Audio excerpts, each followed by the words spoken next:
أعوذ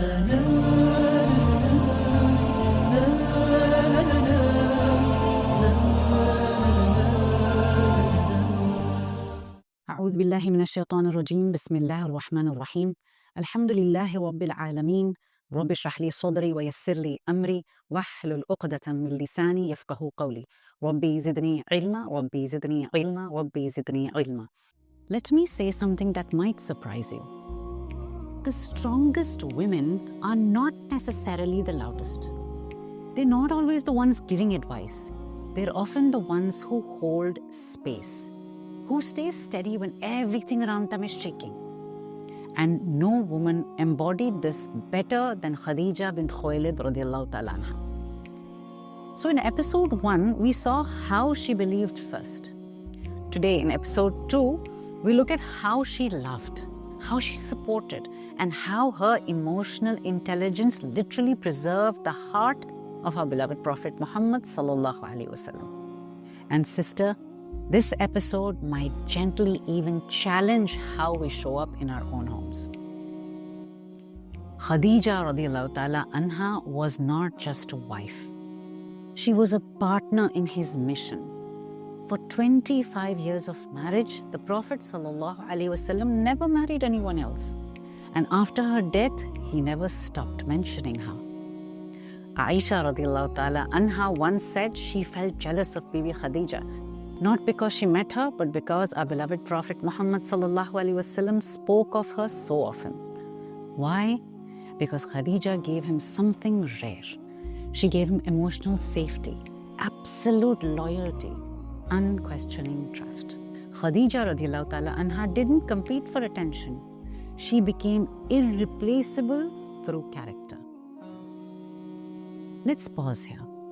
Khadijah radiallahu ta'ala anha lived with a man who carried the weight of revelation, public rejection, mockery, physical exhaustion, and yet there was no narration where she added to his burden.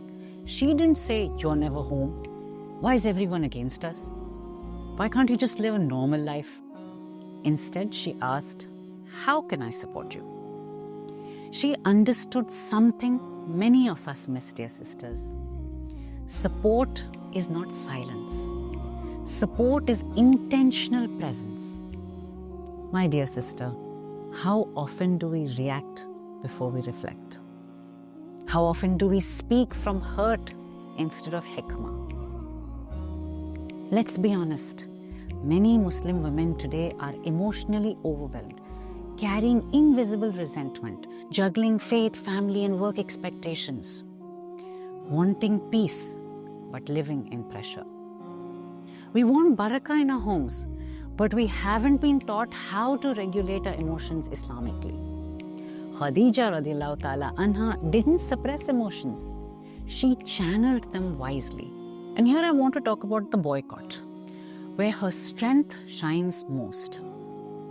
She was faced with one of the hardest challenges of her time, the boycott of Banu Hashim. For 3 years, Khadijah radiallahu ta'ala anha lived in isolation. She faced hunger. She gave away her entire wealth, slept on the ground after a life of comfort. And yet, no complaint is recorded, not even one. She emerged physically weakened, and soon after, she passed away. The Prophet sallallahu alaihi wasallam called that year Aam al-Huzn, the year of grief. Some sacrifices are so sincere that Allah subhanahu wa ta'ala preserves them forever in the hearts of His beloved. So what are the practical lessons we learn from the life of our beloved Bibi Khadijah radiallahu ta'ala anha? Number 1, emotional strength is a skill, not a personality. Khadijah radiallahu ta'ala anha learned restraint, wisdom, and timing. Start pausing before reacting, my dear sisters. Ask yourself, will this bring me stress or sakina? Number 2, marriage is a place of refuge, not a battlefield. Her home restored the Prophet sallallahu alaihi wasallam. Even if your life is chaotic, your home can still be emotionally safe. And number 3, silent support is still support. Not all impact is visible.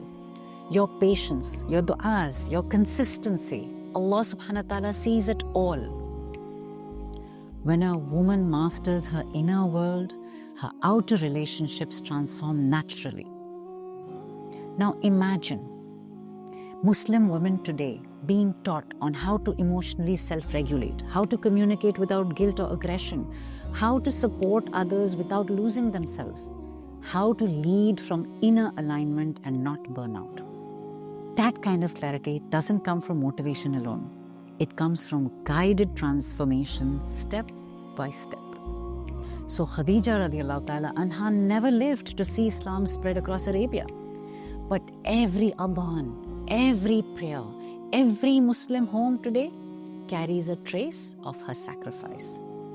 Some women don't raise their voices, they raise generations. In the next episode, we will explore what Khadijah radiallahu ta'ala anha teaches us about self-worth, boundaries, and knowing when to give and when to rest. Until then, reflect on this tonight, my dear sisters. Am I a source of sakina or survival? May Allah subhanahu wa ta'ala allow us to build homes, hearts, and legacies just like hers. Ameen ya Rabbil Alameen. Until next time, inshallah. Assalamu alaikum wa rahmatullahi wa barakatuh.